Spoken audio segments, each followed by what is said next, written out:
applause has erupted in New South Wales Parliament as politicians held a final vote to officially decriminalise abortion. There were no objections when the vote was held in the Legislative Assembly. The new law includes safeguards that deal with late-term abortions as well as gender selection terminations. The New South Wales Premier was at risk of losing her slim governing majority over the issue. Two rebel Liberal MPs who had been lobbying for changes threatened to defect to the crossbench if the safeguards were not included. Let's take a look now at how it unfolded in Parliament just moments ago.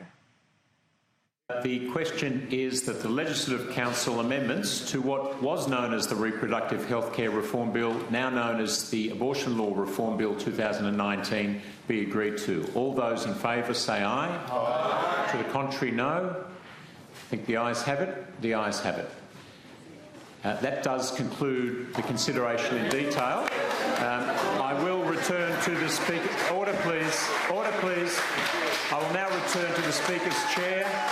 But I wanted to thank all members for their contribution in dealing with what undoubtedly is and has been a difficult matter.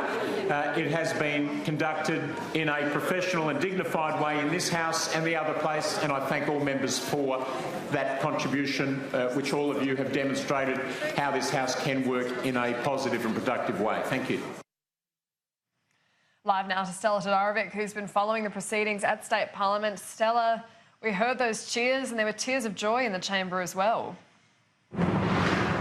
That's right, Annalise. It's certainly a very emotional day here at New South Wales Parliament for a number of MPs who have been working tirelessly to get this bill through. After a marathon debate, it passed the upper house last night, 26 votes to 14. After it was about 40 hours, Annalise, of debate and 102 amendments introduced. So we have seen some concessions made to this bill, which has pleased Tanya Davies, that one Liberal rebel MP that did threaten to first move to the crossbench and then threatened to challenge the leadership of the Premier. She has welcomed the changes to this bill. Here's what she had to say in Parliament this morning.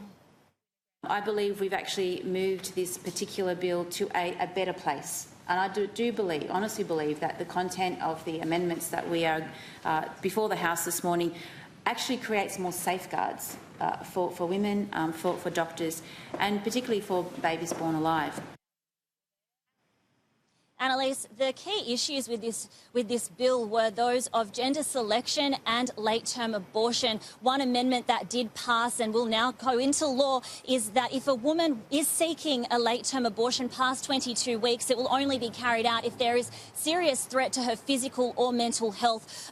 Certainly an amendment that Tanya Davies was pleased with. This is a debate that has divided the community, state and federal MPs. And, of course, the Premier has faced criticism over her handling of this bill and the way that it has been introduced and passed through Parliament. John Barilaro, the Deputy Premier and the Leader of the Nationals here in New South Wales, says it's only made her stronger.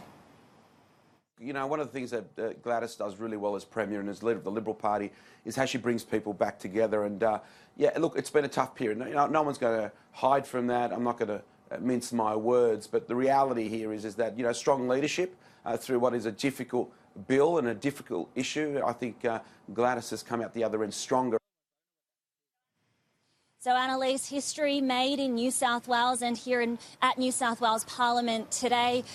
We'll be bringing you all the latest reaction from Parliament and from the rest of the political leaders, which I'm sure will have a lot to say about this historic moment.